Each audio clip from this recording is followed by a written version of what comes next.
BNP ও জামায়াতের সঙ্গে প্রধান উপদেষ্টার বৈঠক আজ। বিএনপি নেতৃত্ব দেবেন খন্দকার মোশাররফ।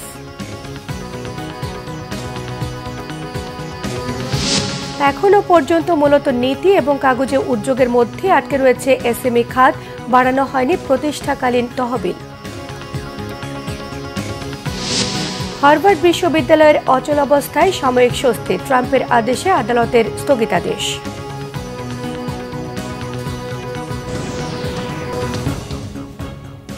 দেখছিলেন ক্রাউন সিমেন্ট সংবাদ শিরোনাম। প্রধান উপদেষ্টার সঙ্গে বিএনপি ও জামায়াতের বৈঠক আজ। দেশের বিরাজমান রাজনৈতিক পরিস্থিতি এবং ডক্টর মোহাম্মদ ইউনূসের সরকার প্রধানের পদ থেকে পদত্যাগ করার গুঞ্জনের মধ্যেই হচ্ছে আজকের বৈঠক। গতরাতে প্রধান উপদেষ্টা প্রেস উইং এই তথ্য নিশ্চিত করে। জানা গেছে সন্ধ্যে ৭টার পর প্রথমে জামায়াতে ইসলামের সঙ্গে বৈঠক করবেন প্রধান উপদেষ্টা, এরপর বৈঠক হবে বিএনপির সঙ্গে। জানা গেছে বিএনপি স্থায়ী কমিটির সদস্য ডক্টর খন্দকার মোশাররফ হোসেন বৈঠকে তার দলে নেতৃত্ব দেবেন। প্রেস উইং থেকে জানানো হয়েছে বিএনপি এবং জামায়াত দু দলের সঙ্গে আলাদা আলাদাভাবে বৈঠক করবেন প্রধান উপদেষ্টা। গত বৃহস্পতিবার রাতে প্রধান উপদেষ্টা দেশে বিরাজমান রাজনৈতিক পরিস্থিতি এবং রাজনৈতিক দলসহ বিভিন্ন মহলের কাছ থেকে কাঙ্ক্ষিত সহযোগিতা পাচ্ছে না অনুযোগ করে প্রয়োজনে দায়িত্ব থেকে সরে যাবার ইঙ্গিত দিয়েছিলেন। এখনো পর্যন্ত মূলত নীতি এবং কাগজে উদ্যোগের মধ্যে আটকে রয়েছে কর্মসংস্থানে সবচেয়ে বেশি অবদান রাখা এসএমই খাত। ক্ষুদ্র মাঝারি উদ্যোক্তাদের জন্য ১.৫ যুগ আগে এসএমই ফাউন্ডেশন করা হলেও আওয়ামী লীগ সরকারের গত ১৫ বছরে সক্ষমতা বাড়ানো হয়নি প্রতিষ্ঠানটির। প্রতিষ্ঠাকালে ২০০ কোটি টাকা ফান্ডের বাইরে দেওয়া হয়নি আর কোনো অর্থ। এসএমই খাত নিয়ে গোলাম মঈনুল আহসানের ৩ পর্বের ধারাবাহিকের আজ থাকছে দ্বিতীয় পর্ব। ক্ষুদ্র মাঝারি উদ্যোক্তা তৈরিতে ২০০ কোটি টাকা ফান্ড দিয়ে ২০০৭ সালে তত্ত্বাবধায়ক সরকারের সময় গঠন করা হয় এসএমই ফাউন্ডেশন। এরপর পেরিয়ে গেছে প্রায় ১৭ বছর, কিন্তু প্রতিষ্ঠানটির আর্থিক সক্ষমতা বাড়ানো হয়নি। প্রথম বরাদ্দকৃত অর্থের মুনাফার টাকা দিয়ে এখন চলছে ফাউন্ডেশনের কার্যক্রম। করোনাকালে এসএমই ফাউন্ডেশনের ৩.৫ কোটি টাকা ঋণ বিতরণের চাহিদার বিপরীতে বরাদ্দ পায় মাত্র ৩০০ কোটি টাকা। তবে এবার প্রয়োজনীয় বরাদ্দ পাবেন এমন প্রত্যাশা প্রতিষ্ঠানটির চেয়ারপারসনের।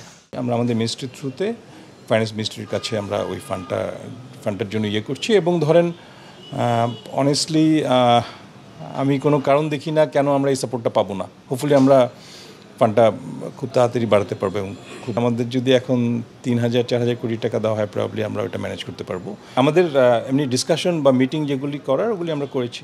সবাই এই ব্যাপারে সাপোর্টিভ, সবাই আমাদেরকে আশ্বাস দিয়েছে যে এই ব্যাপারে সব রকম সাহায্য করা হবে। সব ধরনের মিনিস্ট্রি থেকে আমরা হেল্প পাচ্ছি। এসএমই খাতের বাংলাদেশের যে তুলনামূলক অবহেলা সেটাকে বিশ্লেষণ করা যায়।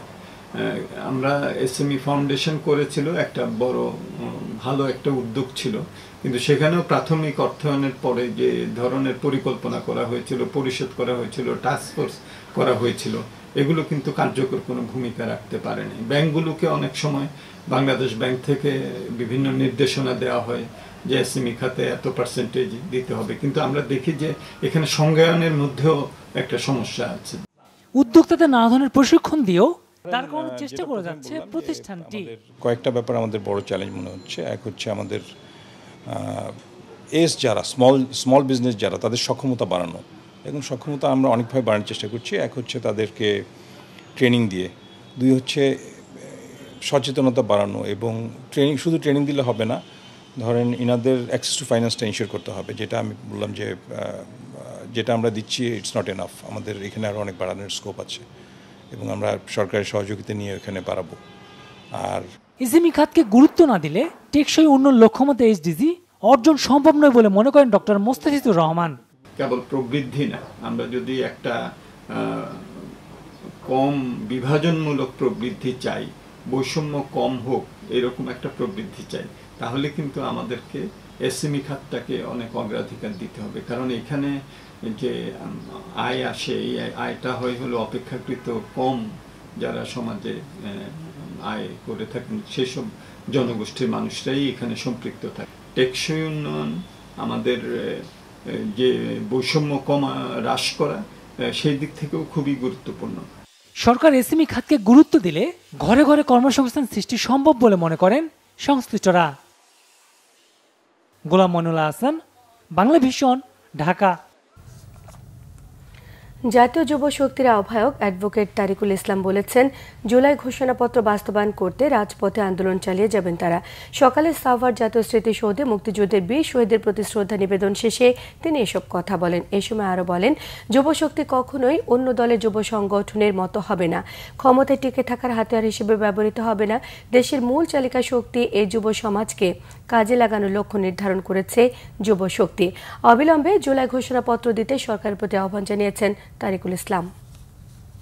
বাংলাদেশের মধ্যে নানান ধরনের ইস্যু সামনে তৈরি করা হচ্ছে, যে ইস্যুগুলোর কারণে আমরা জুলাই ঘোষণাপত্রের মতো এত গুরুত্বপূর্ণ একটি বিষয়, যেই গুরুত্ব বহন করে 2000 শহীদদের আত্মত্যাগের একটি স্বীকৃতি, সেই স্বীকৃতিকে বাধাগ্রস্ত করার জন্য অনেক অপশক্তি তারা রাজপথে বর্তমানে সক্রিয় আছে।